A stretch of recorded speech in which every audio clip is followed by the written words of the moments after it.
Hello friends, welcome to education for all. जैसा कि आप सब जानते हैं कि आपके सीटेट के एग्ज़ाम चल रहे हैं और आपके केवीएस के एग्ज़ाम फरवरी की लास्ट वीक या मार्च की फर्स्ट वीक तक हो जाएंगे। तो उसके लिए जो भी इम्पोर्टेंट टॉपिक हैं उनको वन बाय वन हम कवर कर रहे हैं। तो आज हम जिस टॉपिक को कवर करने वाले हैं यह है NCF 2022, क्योंकि मोस्ट इम्पोर्टेंट टॉपिक है आपके सीटेट और केवीएस दोनों के लिए। जैसा कि सीटेट के एग्ज़ाम हो चुके हैं 29 दिसंबर में, 28 में, 30 में। जो बच्चों से फीडबैक मिला है उसके बेस पे हम कह सकते हैं कि NCF 2022 से क्वेश्चन बन रहे हैं। ठीक है, और ये आपके केवीएस के एग्ज़ाम के लिए भी इम्पोर्टेंट है, क्योंकि पर्सपेक्टिव ऑन एजुकेशन जो टॉपिक है आपके एग्ज़ाम में, तो उसमें इससे क्वेश्चन बन सकते हैं। ठीक है, तो मतलब आपका NCF 360 पेज में है शायद उसमें टोटल। तो आप चाहें तो उसे डीप में पढ़ लें या उससे रिलेटेड मतलब जो भी MCQ के फॉर्मेट में क्वेश्चन बन सकते थे वो आज हम इस एक सिंगल वीडियो में कवर करने वाले हैं। ठीक है डियर। अगर NCF की बात करें तो NCF आपका ये 5वां NCF है जो कि आया है फाउंडेशनल स्टेज के लिए। 3 to 8 ईयर्स के बच्चों के लिए ये NCF आया है आपका। 3 to 8 ईयर्स के लिए आया NCF 2022। ठीक है, तो हम अगर बात करें तो NCF ये 5वां NCF है। इससे पहले 1975 में NCF आ चुका है। आपका पहला NCF 1975 में आया था, उसके बाद आया था आपका 1988 में, फिर 2000 में एंड फिर 2005 में। और ये आपका जो 22 में आया है, 2022 में आया है, ये आपका 5वां NCF है।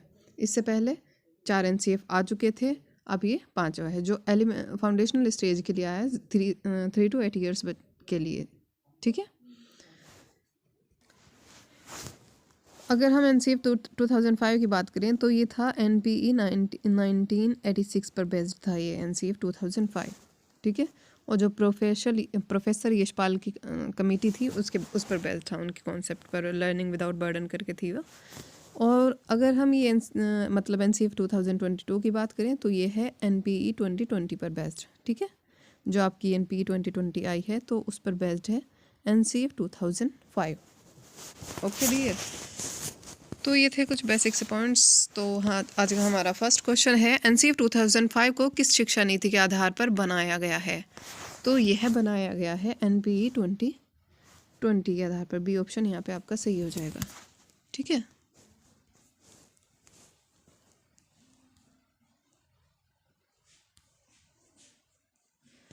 NCF 2022 for the foundational stage intended for the children of age, मतलब किस एज के बच्चों के लिए ये बनाया गया है। तो ये बनाया गया है आपका सी ऑप्शन यहाँ पे सही हो जाएगा। 3 to 8 ईयर्स, 3 से 8 साल के बच्चों के लिए ये NCF आया है। ठीक है,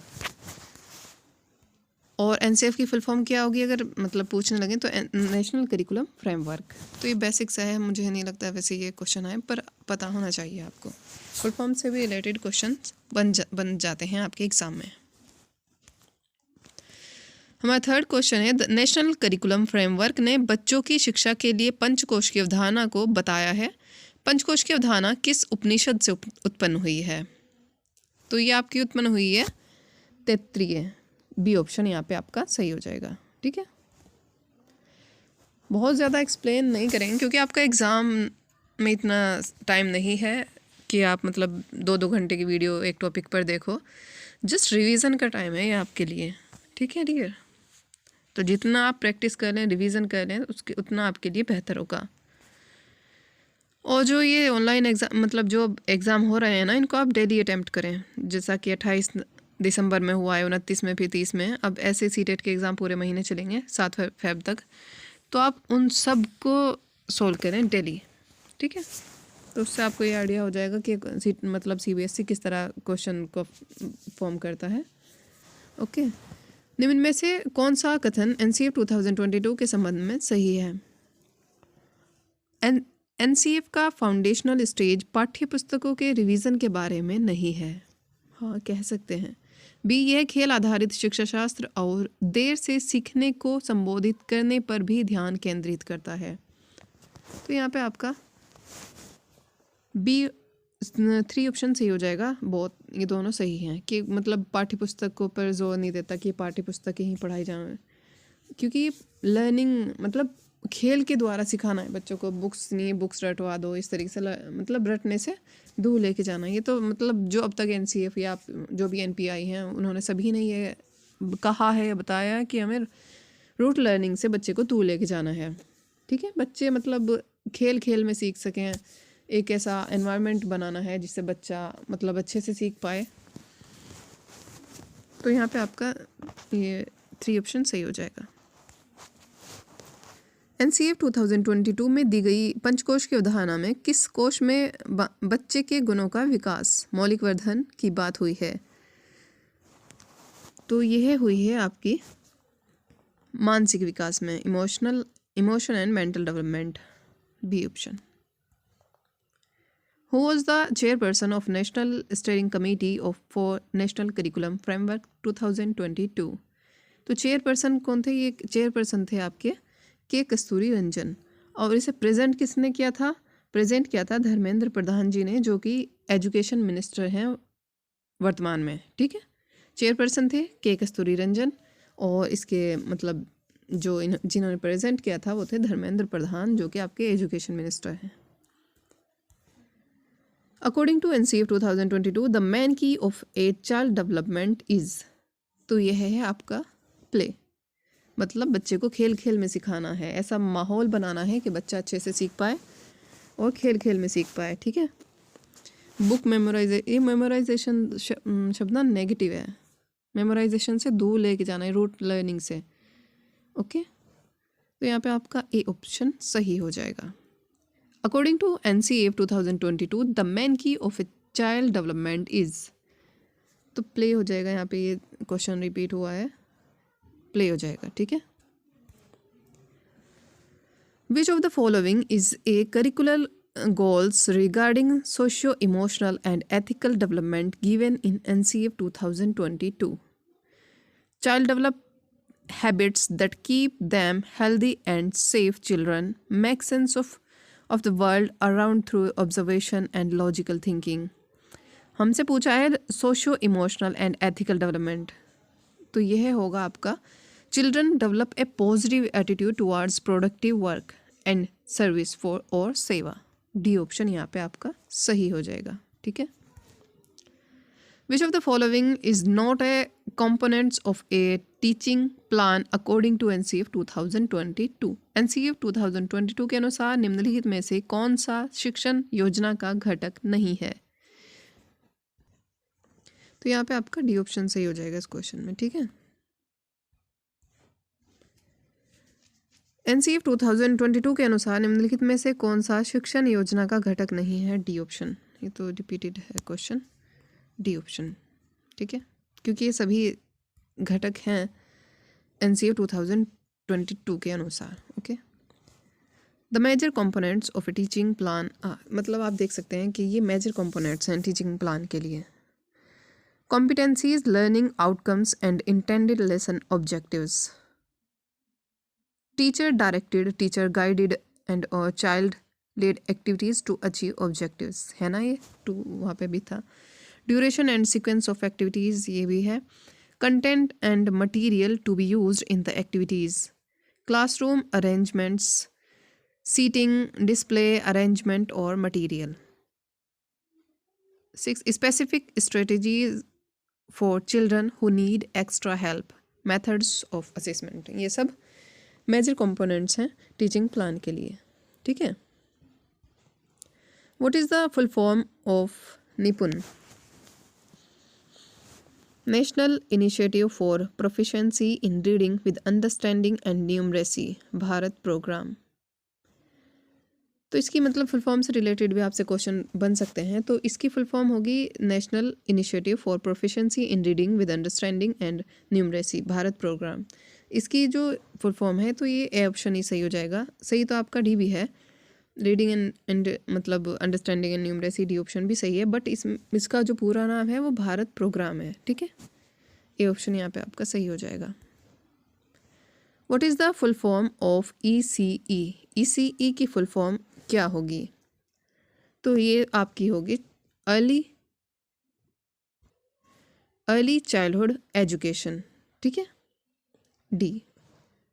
डी ऑप्शन यहाँ पे आपका सही हो जाएगा, अर्ली चाइल्डहुड एजुकेशन। मतलब आपको लगेगा कि ये मतलब ये बी ऑप्शन भी सही हो सकता है, early childhood care and education, but ये हमसे पूछा है ECE की, तो ECE की तो होगा डी ऑप्शन सही। बट अगर हमसे ECCE की पूछा होता तब बी ऑप्शन आपका सही हो जाता, early childhood care and education.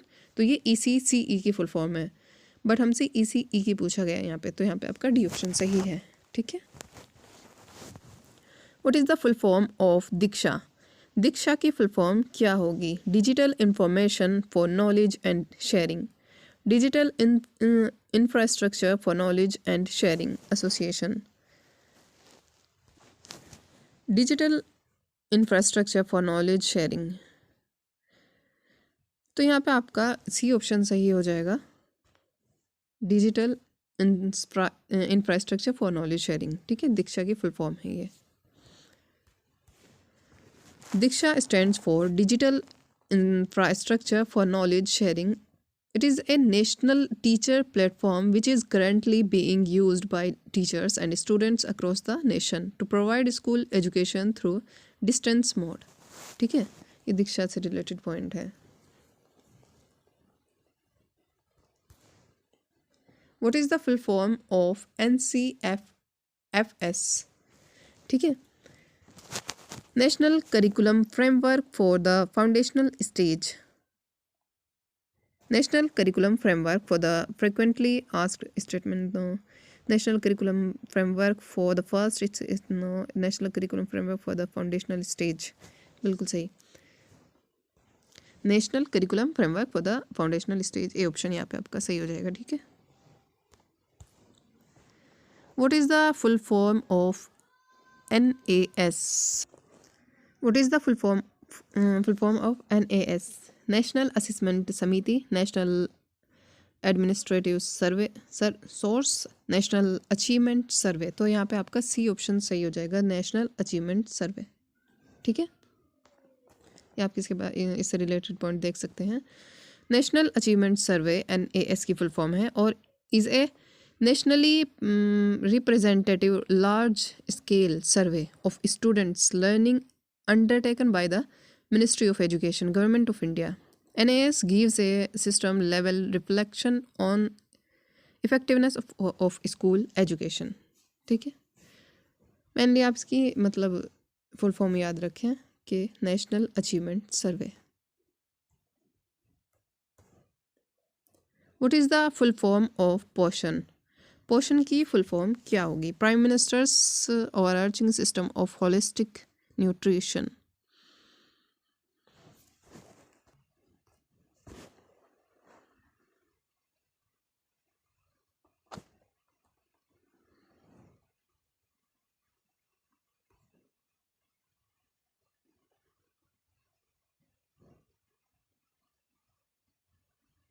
What is the full form of पोषण?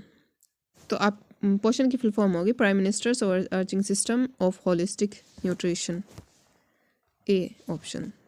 ठीक है। The term पोषण in the name of the program stands for Prime Minister's overarching scheme for holistic nutrition. The program has specific targets for reducing stunting. ठीक है, मतलब कार्यक्रम के नाम पर पोषण शब्द का अर्थ है समग्र पोषण के लिए प्रधानमंत्री की व्यापक योजना। इस कार्यक्रम में बौनापन, रक्ताल्पता, अल्प पोषण और जन्म के समय कम वजन को कम करने के लिए विशिष्ट लक्ष्य हैं। ठीक है, क्योंकि मतलब भारत में ना रक्ताल्पता ये मतलब बहुत ज़्यादा है बच्चों में, अल्प पोषण की में भी भारत मतलब बहुत पोषण की भी उस इससे रिलेटेड मतलब काफ़ी बच्चे इससे ग्रसित हैं। ठीक है, तो मतलब ये थे आपके कुछ NCF से रिलेटेड क्वेश्चंस, इंपॉर्टेंट क्वेश्चंस। तो आई होप आपकी समझ में आए होंगे।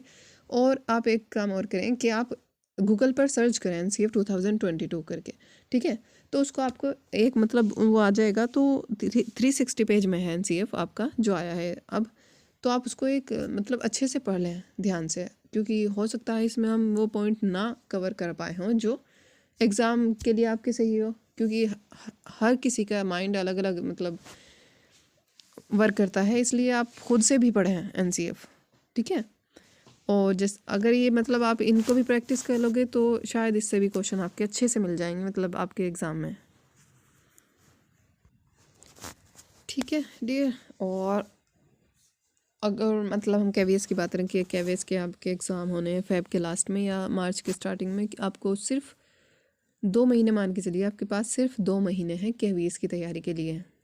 तो उसके लिए आप सबसे पहले तो मतलब अगर आपने पीआरटी या टीजीटी पीजीटी तीनों के लिए अप्लाई किया हुआ है तो आप मतलब पेडागोजी को और हिंदी एंड इंग्लिश इन तीनों को अच्छे से कवर कर लीजिए। क्योंकि अगर मैं टीजीटी की बात करूं तो टीजीटी में 7 नंबर की तो पेडागोजी है, 40 की टीजीटी में, ठीक है। और आपका मतलब सब्जेक्ट अगर सब्जेक्ट आपका हिंदी है तो आपको 110 नंबर की हिंदी हो जाएगी, तो टोटल 150 नंबर तो आपके हिंदी और पेडागोजी के हो जाएंगे अगर आपका टीजीटी में सब्जेक्ट हिंदी है। अगर ऐसे ही आपका सब्जेक्ट इंग्लिश है टीजीटी में तो मतलब आपके 110 नंबर तो इंग्लिश के हो जाएंगे और 40 नंबर पेडागोजी के। तो आप सबसे पहले इन दोनों की तैयारी कीजिए क्योंकि 150 नंबर बन जाएंगे 180 में से, ठीक है। तो आप इन तीनों पर फोकस करें, ठीक है। वैसे हम तैयारी करेंगे इस पे टॉपिक वाइज, जो भी मतलब आपके सिलेबस में गिवन है उन टॉपिक्स को 1 बाय 1 कवर करने की पूरी कोशिश करेंगे। लेकिन आपको खुद से ज़्यादा मेहनत करनी होगी क्योंकि 2 महीने हैं सिर्फ आपके पास और सेल्फ स्टडी से बेहतर कुछ नहीं है। अगर आप आपने किसी का कोर्स परचेज़ भी किया है तब भी आपको सेल्फ स्टडी करनी होगी, ठीक है। तो आज के लिए इतना ही, फिर आपसे मुलाकात होती है नेक्स्ट टॉपिक के साथ। तब तक के लिए टेक केयर, बाय बाय।